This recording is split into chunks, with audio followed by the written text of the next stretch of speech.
So good morning guys, welcome back to the channel. For anybody that's new, my name's Josh. I work here at North Wyke, part of Rothamsted Research. We're a grassland and agricultural research institute, basically a big farm with a bit of science going on in the background. This morning I'm going to walk you through a typical day in what we do here in the winter.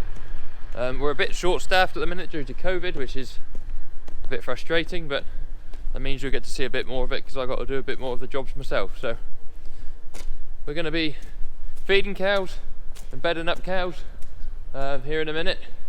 Hopefully this tractor will start because it's not been starting too well recently.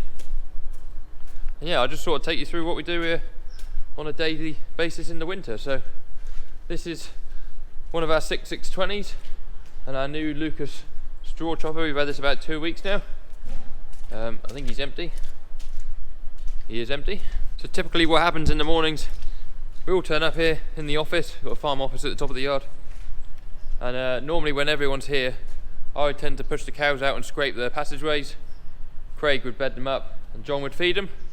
That's how it works, but Craig and John are both not here, so Phil's very kindly stepped in and he's scraping them out, and then he's got to go on a course today. So I'll be doing the bedding and the feeding, so you'll see a lot of that. We've also got some young calves to bed up. We do them slightly differently. I don't use the straw chopper on those. But yeah, we'll see if this beast wants to fire into life. Oh, we got lights. That's good.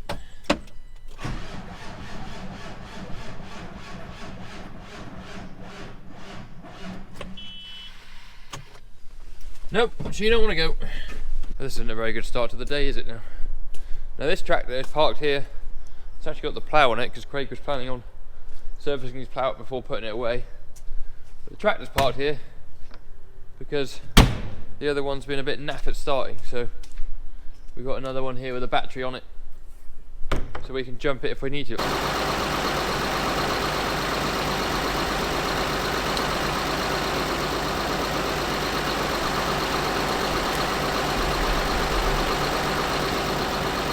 Right, come on baby.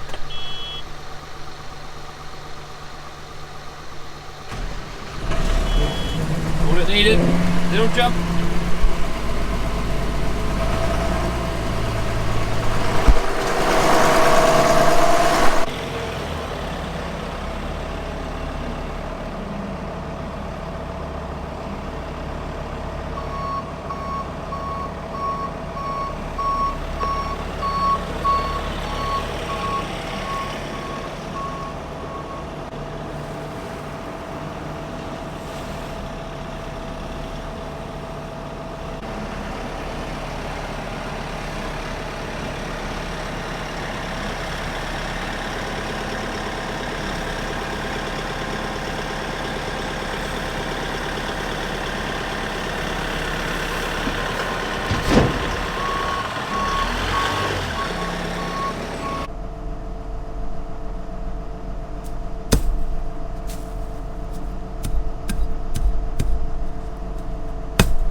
So as you can see, we've got round bale straw in that shed, square bale straw in that shed. All the square bale straw is bought in, and all the round bale straw is what has come off of our arable fields here. I'm using this at the moment to bed up the calves because they're easy to roll about without having to use the straw chopper. And then we use the square ones for the cows. So first bale in, I'll go and spit a few out and then keep going. So that's all the bedding up done. What we normally do now is go and open it all up to let the cows back, which I will do in a minute, but I did notice one of the drinking troughs was leaking in our beef shed, so I'm going to take the Manitou and the dung bucket, because we pick up the dung out the back of that shed every day, and go and repair that in a minute. I'll get a spanner and hopefully we'll get towards doing some feeding then. I've also got to pick up the dung in our dairy shed, which is at the top by the office, and yeah, we'll be getting somewhere. So I'm up here in our dairy shed, as we call it. It's where we keep all the close to in-calf cows, or the first ones that are going to calve, and also the in-calf heifers. They're on the other side of the wall there. We've got a camera up here so we can all keep an eye on them from home. Mel can see him in the office, which is just the other side of the handle there. It's also the biggest pain in the backside probably on the farm, because every morning we scrape these passages up against these panels.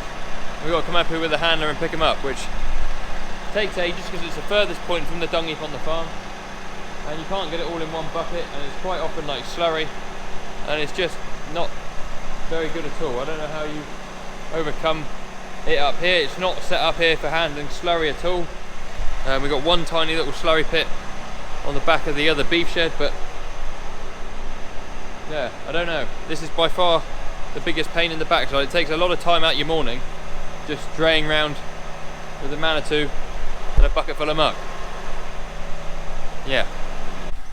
So this drinker, they're all new in this shed. We've got these new tip drinkers. I'll show you around them a bit better in probably the next video. We'll do a bit of a farm tour, but you can see he's running water, so something's going on with the ball valve in there. So socket set, take it apart.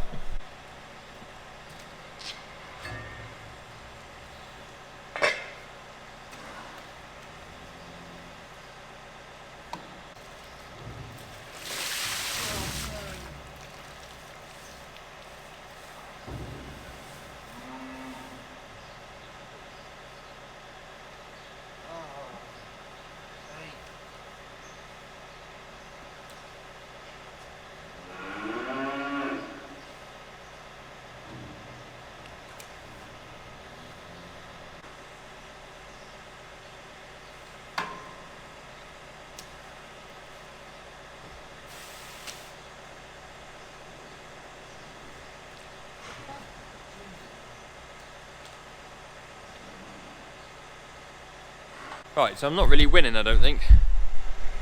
I'm not entirely sure what's wrong with it. Normally, on these little plastic ball valves, they have a little, you can't see it, there's a little plastic pin in there that holds this to this. And they come out, but that one's in there.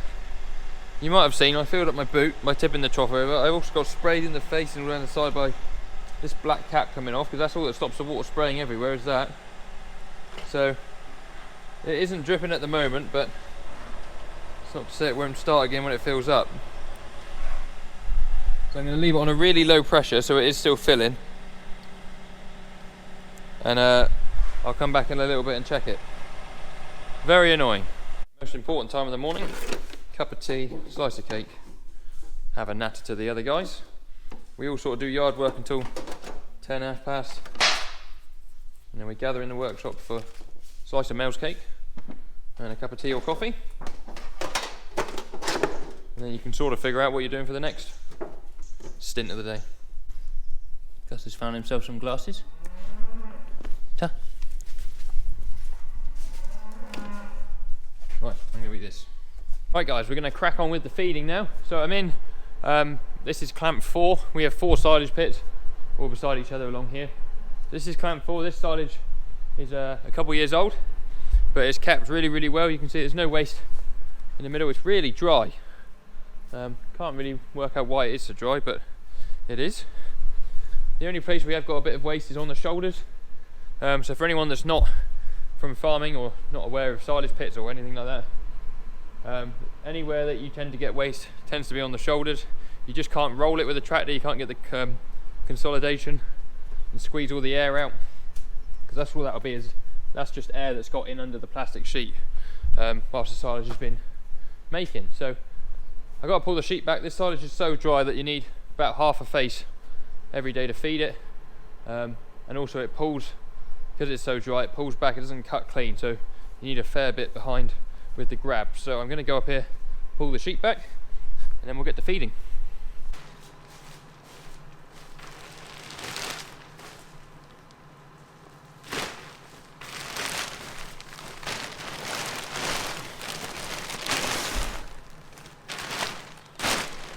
Right, we've got a nice piece there now pulled back that we can feed from.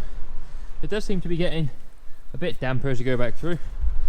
These shoulders are obviously bad, so I've got the fork there to chuck it on the ground, pick it up with a bucket. But for now we'll get to feeding.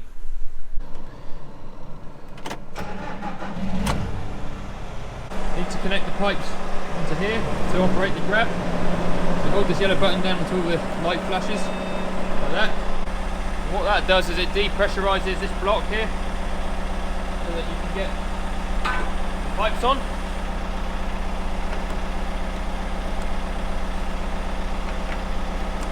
And swap that valve that way, and that diverts the oil that would normally open and close these pins here into this block. So they'll stay shut now when I operate the third service, and the grab will open and close. So if I lift up the grab, turn the aircon off, and operate the button, one does the boom, one does the grab. So that's close and open.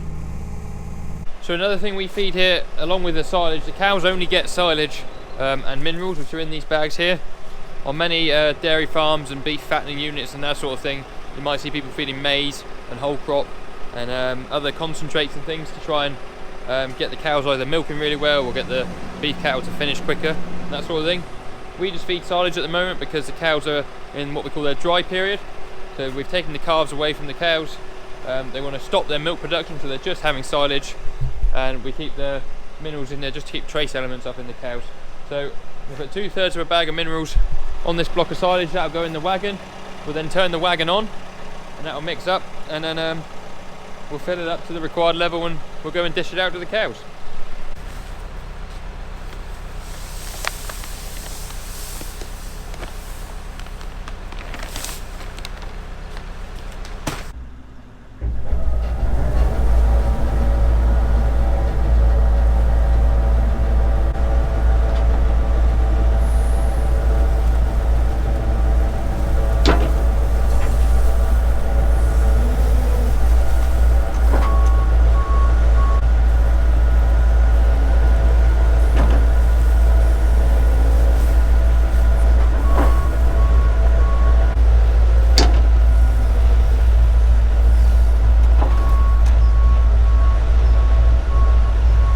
Right, so we got that fully loaded now, about 2.5 ton, which is what we want.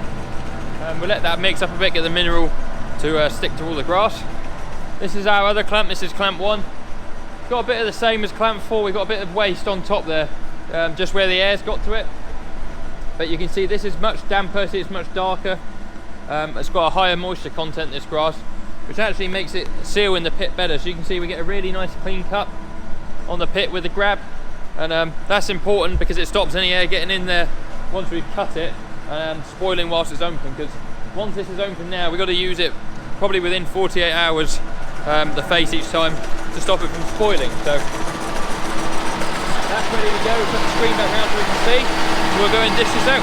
Now I've got to apologise for being a terrible YouTuber, and my second camera is out of battery, so I'm trying to get the best angle I can. These heifers here that we're going past, I fed them earlier with what was left in the wagon from yesterday. Our cows have just come in, so we're sort of still trying to figure out how much they want feeding every day. And you notice they got a rubber flap on the top of the concrete barrier to stop them chucking any silage back out, because they're quite good at that. So they've been fed, and what we'll do is we'll put the arm down on the machine here, put the bed going. We'll feed this pen here, which is the cows.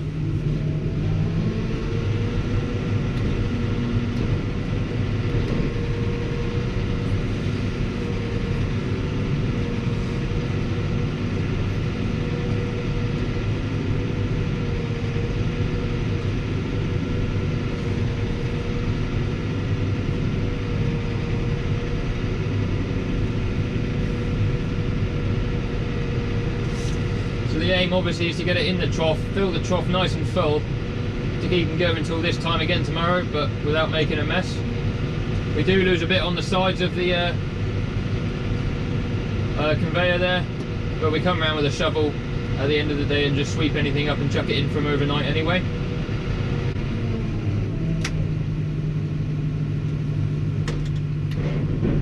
Fold everything up, go on to the next load. Right, I'm just feeding the last bunch of cows here.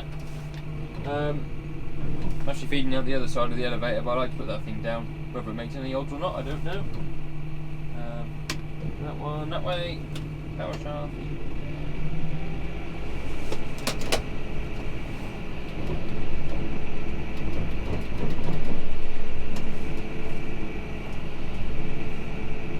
then just finishing feeding the young stock, and then we'll be on to feeding the calves. I'll feed them before lunch because it's nearly 1 o'clock now, and then bed them up after lunch, and then we got one calf we're going to dehorn. I apologise if it's pretty dark in here. The shed doesn't have the best natural lighting. That's them there fed.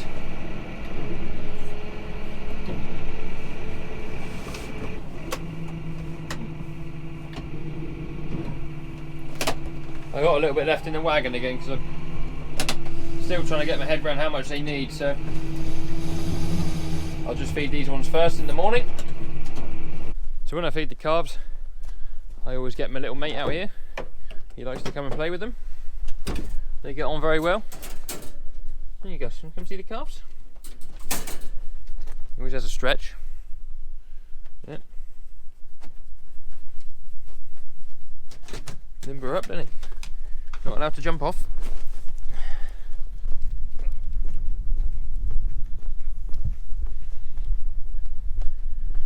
So the calves are a bit more straightforward to feed. They're just on brown bale haylage, and then also a 16% protein creep nut or creep mix. Do here for the calves is kick the haylage in. That gives them a bit of a bed to eat off of for their creep. They're at a really awkward age at the minute. They're sort of too big now to feed through that gap, but not big enough to feed over the slatted bar. We're going to persevere with this for a little while, and we might have to go back to ring feeders. They've got a ring feeder in there with some hay. Right. So this is a calf feed compound or compound feed pellet, which is this, the small stuff. And then what we bought in bulk is the bigger stuff that you can see here, these bigger nuts, and the dusty stuff. And just whilst we had some left, we're sort of transitioning them from one to the other. But basically load up 2 bags, bag for each lot, each day.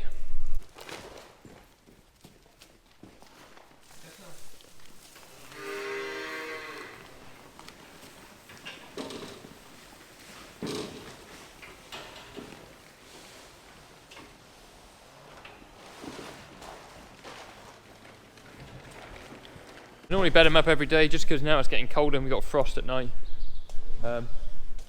Keeps them really nice and warm, having a nice dry fluffy bed. So after lunch, we're going to have lunch now, dehorn the calf that needs dehorning, bed them all up, then we'll be making a hole in the day's work. Right, just had a lovely bit of lunch. Going to get the Manitou, a couple of bales, go bed these calves up a minute. Right, so I've dropped a bale in each pen of calves. There's one there and one over there. We have got a big pile of straw and some hay on the end here, but this stuff came out of a field that had a load of grass in it, and so the bales are really quite dense, and they're better to go through the straw chopper than they are just to be rolled out. I like these other ones from the other shed because they're so light, so fluffy, roll them out really easy, job's done. So that is what we'll do now.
So yeah, they'll eat a bit, which isn't a bad thing. It's a bit of fodder for them.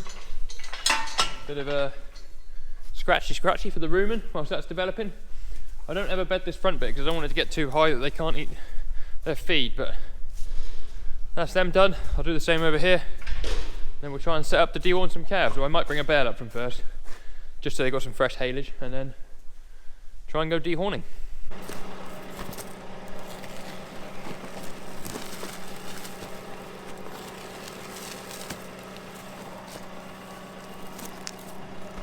A little bit of mould on the bottom of this bale, which is a bit annoying, and in the middle. Whether I chuck that one or not.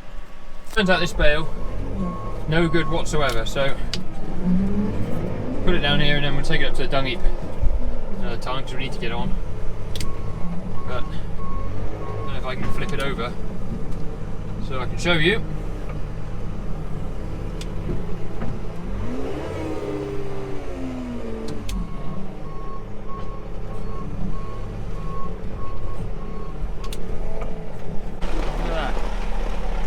Something's got in the bottom of it there, a rat or something. So we'll leave that one there.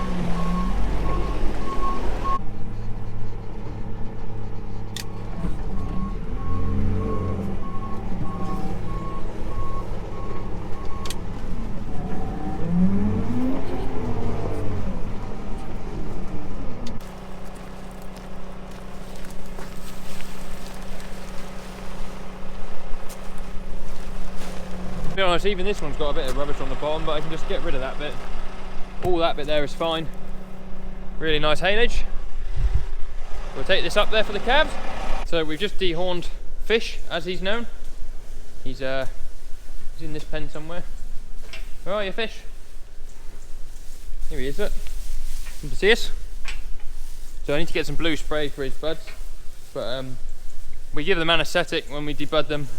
All of these rest of them haven't got any buds. There's only that one that had some. So he had anaesthetic, so his head would have been numb.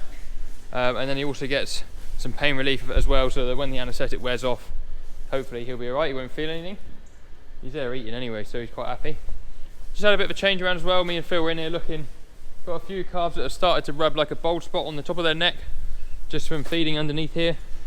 As I was saying earlier, they're a bit too big now to feed under there, but they're not big enough to feed over the barrier. So I'm going to do away with feeding here, put a ring feeder in there with a bale that you can see him munching away on, and then I've also put the troughs back in here for putting their creep in. I've got one more to go here for this lot, and that should be them good. It just saves having these things open. I can shut all these down now, stop them getting their heads through.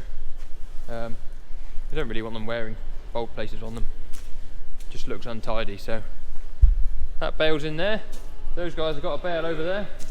They've all had their creep, they're all happy for tonight, they've all been bedded. So I'm just going to go get that other trough, and they should be happy. Phil is next door pushing up the feed. It's one of the things we do before we get home every night. Just push all the feed in, gets the cows up, eating again. They think they're being fed some more food. So yeah, we're going to get another trough. Just back down at the calf shed, I just brought another feeder down on the Manitou. That one in there, so that the calves have got a bit more room for their creep feed tomorrow. I don't know if you can see Fish there, his head is blue. I sprayed him with some of this, so it's called Cyclo spray. It just helps stop any infection they might get from being dehorned.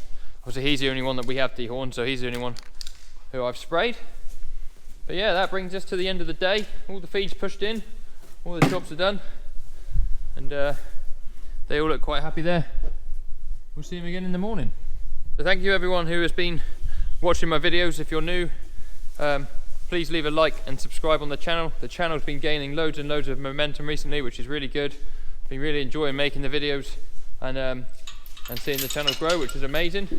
If you want to follow me on any of my other social media sites, my Facebook, Instagram, TikTok, any of that, it will be on the bottom of the screen now. The links are also in the description. If you want to get someone a cool Christmas present, I got hats and hoodies available if you just send me a message on one of my social media links with the JM Farming logo on the front. Obviously nice now it's got colder to have a hat on. But yeah, thank you guys for watching, and I'll see you guys on another video very soon. Cheerio.